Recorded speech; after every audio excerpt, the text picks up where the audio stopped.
Reka nsubire ndaguhe kaze nshuti munywanyi wacu ndaguhe mwiriwe canke mwaramutse bivanye naho muherereye kuri mwe mwese mwumviriza amakuru n'ibiganiro dutambutsa kuri imbonesha kure yacu ari nayo yanyu ya Burundi News TV. Ndaguhaye kaze kuri wowe wumviriza aya makuru herereye irya nino ku migabane y'amakungu ya kure, abatwumviriza muherereye irya nino mu karere k'ibiyaga binini. Reka ndaguhe kaze nshuti munywanyi wacu kuri wowe wumviriza amakuru yacu uherereye nga mu gihugu cacu Burundi mu makomine agiye atandukanye mu bisata bitandukanye vy'igihugu. Turabaye kaze muri aya makuru akomeye cyane ahejeje kudushikira. Reka nsubire ndagukengurukire cyane nshuti munywanyi kuri wowe wahejeje gupyonda ijambo sabone, kuba tarabikora akaniko karyonda gusoma muri kusi iyi video urabanditse ijambo sabone pyondeko uracurabona arakazujya nawe nyene pyondeko, hama tuje turabana mu makuru n'ibiganiro dutambutsa kuri imbonesha kure yacu ari nayo yanyu ya Burundi News TV. Aya na makuru avurwa muri politiki, umutekano n'agateka kazina muntu mukayakurikirana kuri Burundi News TV mu biganiro vya misi yose ido nido. Ingingo nkuru turazifatira ku makuru akomeye cyane ahejeje kudushikira nga mu gihugu cacu Burundi. Inkuru y'umubabaro kuri ubu ngubu abene igihugu turafise ubwoba. Birakekwa ko umukuru w'igihugu nyenicubahiro General Major Evariste Ndayishimiye yoba yahawe ishano nyuma yuko kuri ubu ngubu aremvye cyane. Amakuru akomeye cyane ahejeje kudushikira turaza kuyagaruka ku mwido nido ry'aya makuru akomeye cyane. Nike gihangange coba cibonekeje mu mugambo ukomeye cyane kuri ubu ngubu aba hafi mu baryango b'umukuru w'igihugu nyenicubahiro General Major Evariste Ndayishimiye bahejeje kuronka amakuru mabe cyane. Umukuru w'igihugu nyenicubahiro General Major Evariste Ndayishimiye araremvye cyane nyuma yuko bitegerezwa ko yorongikwa akaja kuvurizwa mu gihugu ca Kenya. Hari amakuru akomeye cyane turonka yuko hari umupfumu yahora amukorera kandi amuhanurira aba mu gihugu ca Tanzania kuri ubu ngubu ahejeje gufatirwa indege kugira ngo ashike mu gihugu c'u Burundi arabe neza ibijanye n'amagara y'umukuru w'igihugu nyenicubahiro General Major Evariste Ndayishimiye, na cane ko bikekwa ko kuri ubu ngubu bihangange vyibonekeje umugambi wo kumvirizwa mu bijanye no gutembagaza ubutegetsi, bikekwa ko ari vyo vyatanze irishano. Vyose rero turaza kuvyumviriza muri amakuru akomeye cyane. Ni hehe umukuru w'igihugu nyenicubahiro General Major Evariste Ndayishimiye yoba agiye kuvurizwa? Vyose turaza kubikurikirana. Na amakuru ababaje cyane adahumuriza na gato abene igihugu. Amakuru turonse aka kanya nyuma yuko umushikiranganje wa mbere Gervais Ndirakobuca yava mu gihugu ca Ghana yashinde indege yamushikanye mu gihugu ca Nigeria, abivugwa ko ariho irishano joba ryaraturutse. Hari amakuru dufise ko ibihangange vyibonekeje mu mugambi wo gutembagaza umukuru w'igihugu nyenicubahiro General Major Evariste Ndayishimiye ari vyo babifise uruhara muri irishano ryahawe umukuru w'igihugu. Ariko amakuru taremeza neza niba yoba yahawe ishano canke yoba yagwaye iyindi ngwara itandukanye. Kuri ubu abaryango n'abendi begeraniye umukuru w'igihugu nyenicubahiro General Major Evariste Ndayishimiye vya hafi kuri ubu ngubu barahejeje kubikurikirana nyuma yuko Angeline Ndayishimiye ndayubaha ari we ariko arakurikirana umugabo wiwe kumva zuko ari biriko birakekwa ko ata muntu numwe arekuriwe kwegera aho umukuru w'igihugu nyenicubahiro General Major Evariste Ndayishimiye arembeye. Kuri ubu ngubu rero bikaba binavugwa yuko umukuru w'igihugu nyenicubahiro General Major Evariste Ndayishimiye n'abaganga bahora bamuvura bakurikirana ibijanye n'amagara yiwe kuri ubu ngubu abaherereye Igitega kuri ubu ngubu bose bariko barinjira ariko babanze gusakwa n'imbere mu mpuzu z'imbere. Amakuru akomeye cyane rero adushikiye nuko amagara y'umukuru w'igihugu turibuze kuyagaruka ko mwidonido ry'aya makuru twabategure biriko mu nyuma zuko ishano ryo baryatanzwe n'igihangange turibuze kugaruka ko muri aya makuru akomeye cyane hejeje kudushikira. Hari n'ibindi vyavuzwe yuko hari umwigeme yarungitswe mu biro vy'umukuru w'igihugu mu nama nyuma yuko bava mu ishengero rikomeye cyane ryari ryabahuje ngaha mu gisagara ca Bujumbura, nyuma yuko bariko barashengera bariko barakora ibikorwa bitandukanye. None bikaba bivurwa ko iryo shano ryoba ryaturutse ku mpande zitandukanye. Kuri ubu rero icoba ni cose ku baryango biwe n'abandi bahora hafi yiwe birakekwa ko kuri ubu ngubu inkuru mbi ishobora gushikira ku Barundi nk'ivyabaye ku igenekerezo ry'umunani ruheshi mwaka 2023 aho umukuru w'igihugu Moise Petero Nkurunziza ariho yapfuye. Amakuru akomeye cyane rero ahejeje kudushikira turaza kuyagaruka ko mu makuru akomeye cyane hejeje kudushikira biriko mu nyuma zuko iyo mupfumu ategewe indege kuri ubu ngubu akaba agiye gushikanwa ku kibuga c'indege citiriwe Melchior Ndadaye i Bujumbura aturuka mu gihugu ca Tanzania. Ivyo vyose rero turaza kuvyumviriza ninde yoba yihishe inyuma y'uwo mugambi kuri ubu ngubu abari mwigendereza batanguye kuba bakusanya begeranya amakuru akomeye cyane ku bijanye nyuma y'uko kuri ubu ngubu n'abahora bakora ku kirimba c'umukuru w'igihugu nyacubahiro General Major Evariste Ndayishimiye kuri ubu atanumwe arekuriwe kuba yosohoka. Hari n'ayandi makuru avuga ko umutambukanyi w'umukuru w'igihugu nyacubahiro General Major Evariste Ndayishimiye kuri ubu umutambukanyi wiwe Angeline Ndayishimiye Ndayubaha n'uyundi mu generali umwe wenyene ari we bemerewe gushika aho umukuru w'igihugu agwariye. Biriko mu nyuma z'uko hari ibihangange bihejeje kwibonekeza mu mugambi ukomeye cyane wo gutembagaza ubutegetsi. Vyose rero turaza kubigaruka ko muri aya makuru akomeye cyane ahejeje kudushikira. Reka amakuru yacu tuyatangurire ku makuru avurwa nga mu gihugu cacu Burundi, mu nyuma turaza kugaruka ku bijanye nuko umukuru w'igihugu nyacubahiro General Major Evariste Ndayishimiye yoba yahawe ishano. Kuri ubu rero reka amakuru yacu tuyatangurire kwishira mu Parisem rihamagarira abarundi guhindura ingendo kugira ngo bashike ku iterambere rirama, rimenyesha ko ibice 70% vy'abarundi aribo bakeneye. Parisem bishikirije mu gihe kuri uyu wa 19 Munyonyo mwaka 2023 ari umunsi mpuzamakungu wari wahariwe abakene. Hari amakuru akomeye cyane yeje kudushikira aho Faustin Ndikumana rongoye Parisem akabona ko igihugu c'u Burundi kidashobora kuva mu bukene mu gihe hari abari mu ntwaro bashira amafaranga imbere. Uwarongoye iryo shiramwe akamenyesha ko atagikozwe abarundi ntibashobora kuva mu bukene barimwe. Kiretse Parisem nanone bivugwa ko n'ivyegeranyo vy'amashiramwe mpuzamakungu ni banki y'isi canke ikigega FOMI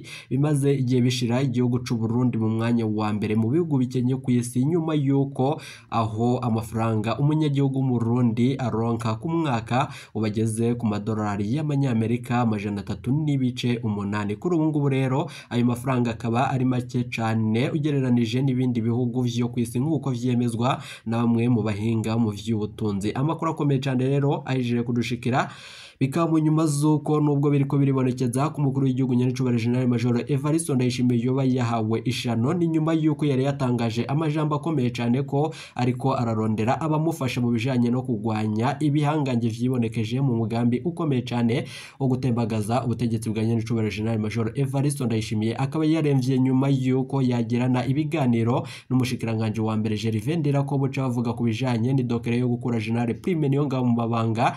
Ivi vyose rero tukaba turi buze kuvyumvireza mu makuru akomeye cyane ahejeje kudushikira. Ni nyuma y'uko umukuru w'igihugu c'u Burundi yariko arasaba abarundi guhaguruka bakamufasha kugwanya intambara y'ubutungane n'ubutunzi, akabasaba kudoma ku rutoki kuri bose bigira ibihangange mu gihugu c'u Burundi. Mu ijambo rye Perezida Evariste Ndayishimiye akaba yari yasezeraniye abarundi ko agiye guhangana n'ako karwi k'abantu kadashaka nanone kishibonekeza umugambi wo gutembagaza ubutegetsi n'umugambi wo kwangiza ubutunzi bw'u Burundi. Kuri ubu ngubu agasaba Burundi ko bamufasha kugira ngo kugera ku igenekerezo rya 1/0 mwaka 2024 rizoshike atawucigira igihanganye mu gihugu c'u Burundi. Akemeza ko igihugu cigize iyindi sura muri iyo ntambara mu bijanye n'ubutunzi n'ubutungane n'ibijanye no gukura ko uturwi twose twibonekeje umugambi wo gutembagaza ubutegetsi. Perezida Evariste Ndayishimiye akaba yari yagabishije abajeje intwaro bica amatwi ko azobagaba ko hari abandi barundi bumva umugambi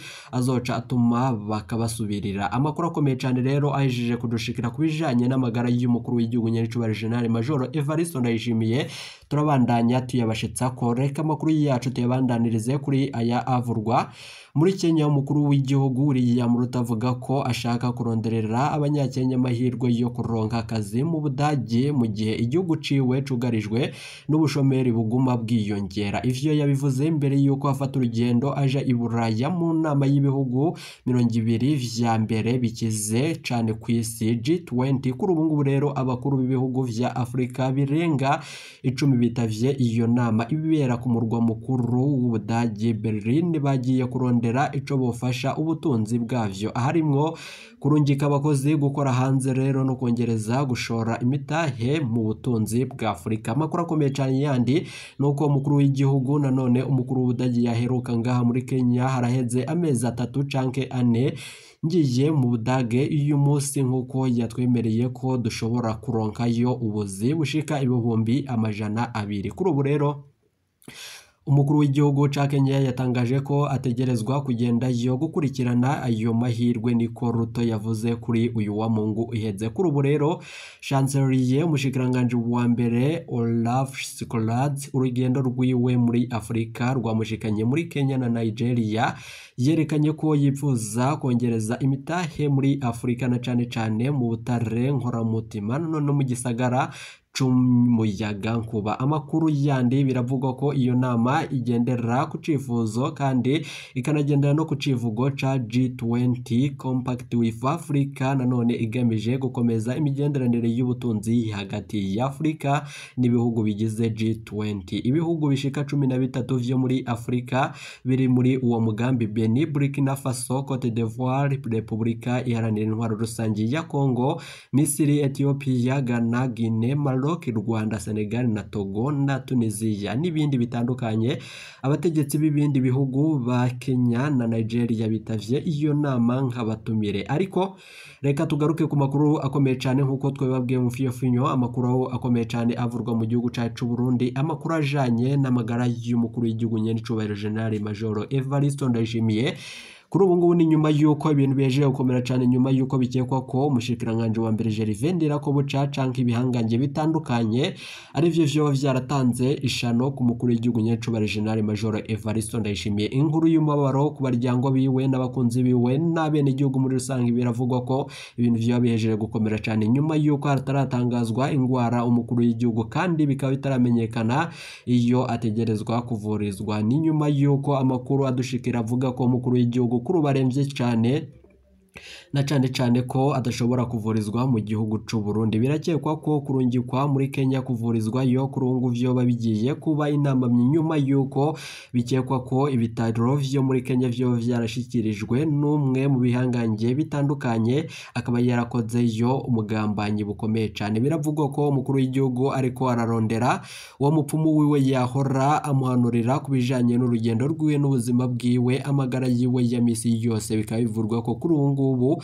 agiye gushika ku kibuga c'indege citiriwe Melchior Ndadaye Bujumbura gukurikirana ibijanye n'amagara y'umukuru w'igihugu nyene cubahiro General Major Evariste Ndayishimiye. Hari n'ibindi bikomakomeye bitangaje kandi mu gihugu c'u Burundi, bikaba mu nyuma zuko amakuru akomeye cyane yeje kudushikira. Ibi vyose bibaye nyuma yuko yariko aragirana ibiganiro n'umushikiranganje wa mbere Gervais Ndirakobuca mu nama yari yabahuje giturumbuka, nyuma yuko umushikiranganje wa mbere Gervais Ndirakobuca yari yibonekeje mu kwanga gushira umukono kwidokere yari yarungikiwe n'umukuru w'igihugu nyene cubahiro General Major Evariste Ndayishimiye kugira ngo General Prime Niyongabo gihanganyiga mu gihugu cyacu Burundi gikurwe mu burongozi bw'igisoda gisubirirwe na Keri Nkurunziza. Kuri ubu ngubu rero abaryango barafise ubwoba nyuma yuko atamuganga n'umwe yahora araba neza ibijanye n'amagara y'umukuru w'igihugu kuri ubu arekuriwe kuba yokinjira ku kirimba c'umukuru w'igihugu, na cane ko kuri ubu bitaro vyo mu gihugu c'u Burundi bikekwa ko vyo babirimwo abagambanyi bivanye nuko bihangange vyibonekeje muri uyu mugambo ukomeye cyane wo kwanka umukuru w'igihugu nyene cubahiro General Major Evariste Ndayishimiye. Vyose vyoba vyarahejeje kubitegura. Mwumvirije ko General Prime Niyongabo yari bukurwe mu babanga, ariko bugira gatatu mwarumvirije ko mu kwezi k'umunani ariho umukuru w'igihugu nyene cubahiro General Major Evariste Ndayishimiye yarongekiye umushikiranganje wa mbere Gervais Ndirakobuca idokere kura General Prime Niyongabo mu mabanga, nyuma yuko General Prime Niyongabo nawe yariko aratunganya ibijanye na kudeta. Umushikiranganje wa mbere Gervais Ndirakobuca murazi ko yaciye avyanka nyuma yuko nanone na gitugutu vyasubiriye kuba nguko, ariko umushikiranganje wa mbere Gervais Ndirakobuca yanka gushirako umukono. None kwigerekezo rya 19 Munyonyo mwaka 2023 naho umukuru w'igihugu nyene cubahiro General Major Evariste Ndayishimiye ariyo yasubiye kurungika idokere ikura General Prime Niyongabo mu mabanga.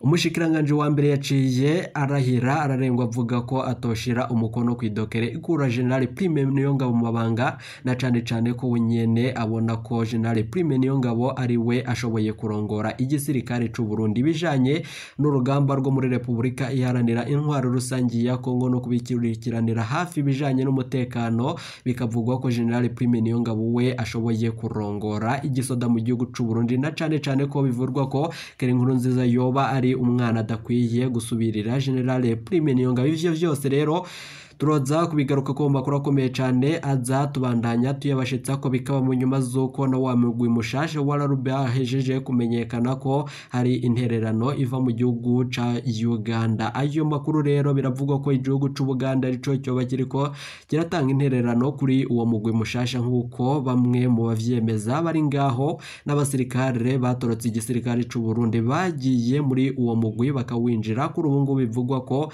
boba bahejeje kugeramirwa. Hari amakuru akomeye cyane yejeje kudushikira avuga ko kuri ubu ngubu hoba hateguwe igitero. Iri shano rero bivugwa ko ryo baryahawe umukuru w'igihugu Nyancubahiro General Major Evariste Ndayishimiye.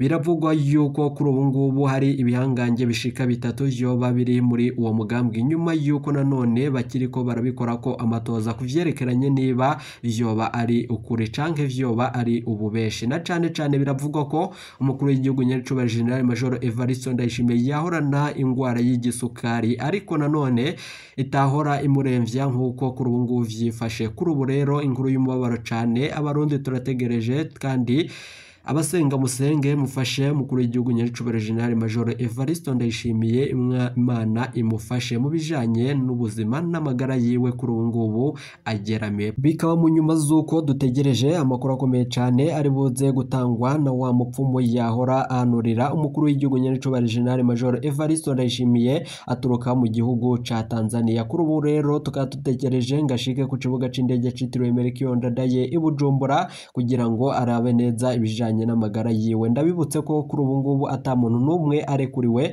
kugera aho umukuru w'igihugu Nyancubahiro General Major Evariste Ndayishimiye agwariye uretse mutambukanyi wiwe Angeline Ndayishimiye Ndayubaha. Kuri ubu ngubu yemerewe kuba yashika aho umugabo wiwe agwariye n'umusoda umwe yahora amugendanira. Kuri ubu ngubu rero ibintu bikaba bihejeje gukomera cyane ko abasirikare bahora bakurikirana ibijanye n'amagara y'abategetsi mu Burundi kuri ubu ngubu bihejeje kumvikana yuko batarekuriye kuba boshika aho umukuru w'igihugu Nyancubahiro General Major Evariste Ndayishimiye agwariye. Amagara yiwe yoba ageramiye nyuma yuko bikekwa ko yoba yahawe ishano, ariko umukuru w'igihugu yoba yahawe ishano nyuma yuko umushikiranganje wa mbere Gervais Ndirakobuca ashika nga mu gihugu cacu Burundi avuye mu gihugu ca Ghana. Harayandi makuru adushikiye avuga ku magara y'umushikiranganje nawe nyene biravugwa ko kuri ubu ngo vyategerezwaga ko atabwa mu mvoto nyuma yuko hatahuwe yuko umushikiranganje yoba afise imitahe mu makompanyi y'indege mu gihugu ca Ghana. Ivyo vyose rero turaza kubigaruka ko makuru akomeye cyane hejeje kudushikira. Abagambanyi bateye ubwoba bibonekeje mu bitaro vyahora bivura canke bikurikirana ibijanye n'amagara y'abategetsi mu gihugu c'u Burundi. Biravugwa ko bahibonekejemwo abagambanyi aho hishuwe amahera menshi cyane kugira ngo humvikane kandi hakoreshwe abaganga boba bafise amahugurwa kuvyerekeranye n'ivyo byo gukoresha amangetengete. Hari n'ayandi makuru yadushikiye nk'uko ubutungane bwavyagirije General Alain Guillaume Bunyoni woze ari umushikiranganje wa mbere nga mu gihugu cacu Burundi. Bivuga ko yoba yarakoresheje amangetengete mu gutembagaza ubutegetsi. Ibi vyose rero vyoba bigiye kuba ukuri nyuma yuko amagara y'umukuru w'igihugu Nyancubahiro General Major Evariste Ndayishimiye yoba ageze aho umwanzi ashaka. Bikaba mu nyuma z'uko n'abatavuga rumwe n'ubutegetsi bari mu migambwe itandukanye bahora bashikiriza ko umukuru w'igihugu Nyancubahiro General Major Evariste Ndayishimiye yoba agiye guhura n'akaga. Ubuvugishwa nabwo bwarahejeje iminsi itari mike yabwumviriza ku buhinga ngurukana bumenyi bwa none butandukanye, kandi humvirizwa ko umukuru w'igihugu Nyancubahiro General Major Evariste Ndayishimiye hoba hari gutegurwa kumugandagura. None inkuru y'umubabaro yoba igira idushikire, ariko turasavye Imana ifashe umukuru w'igihugu cacu c'u Burundi amererwe neza nyuma yuko ibi vyose bihejeje kwibonekeza. Reka ndagukengurukire cyane inshuti munywanyi kuri wowe twabanye muri aya makuru n'ibiganiro dutambutsa kuri imbonesha kuri yacu ari nayo yanyu ya Burundi News TV. Turaza kugaruka tubashitsa ko ayandi makuru avurwa mu gihugu c'u Burundi. Bikaba mu nyuma z'uko dutegereje umwanzuro no kuraba neza ibijanye n'amagara y'umukuru w'igihugu Nyancubahiro General Major Evariste Ndayishimiye, mu gihe umupfumu wiwe yahora amuhanurira yoshika ku kibuga c'indege citiriwe Melchior Ndadaye i Bujumbura. Turaza kugaruka tubashitsa ko ayo makuru nandi twabateguriye. Reka nsubire ndagukengurukire cyane kandi ndaguhe kaze mu yandi makuru azatotambutsa kuri Burundi News TV imbonesha kure ijisho ry'umwene igihugu adafise akaryo ko kwivugira. Imbonesha kure imwe rudende igushitsa ko amakuru akomeye cyane abayejeje kudushikira. Igihugu c'u Buganda naco coba gihejeje kwibonekeza umugambi ukomeye cyane kuri ubu ngubu bataramenyekana imvo zavyo mu gihugu c'u Burundi. Vyose rero ubuhanuzi bwoba buhejeje gushika nyuma yuko hari amakuru avurwa ko hari umwigeme yoba yararungitswe ku mukuru w'igihugu nyaricubahiro General Major Evariste Ndayishimiye mu bijanye n'ishano. Vyose rero turaza kugaruka tubivuga ko we cusabwa manuka musi iyi video urabanditse ijambo sabone pyonde ko uraca urabona arakazujyana nyene pyonde ko hama tuje turabana mu makuru n'ibiganiro dutambutsa kuri imbonesha kure yacu iyi ni Burundi News TV.